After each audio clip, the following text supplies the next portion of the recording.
ଖଣ୍ଡରେ ପଖାଳ ମାଡ଼ ଦେଖନ୍ତୁ।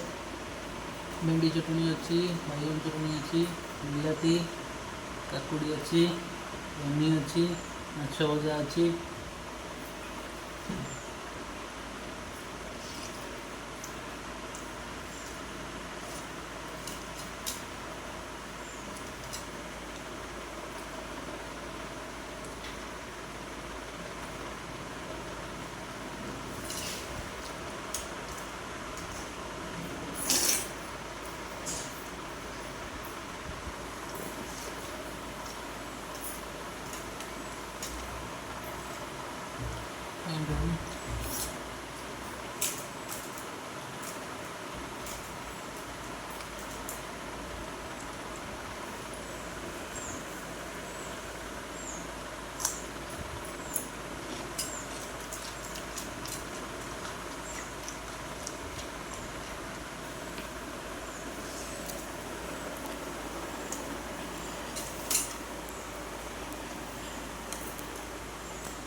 Hmm?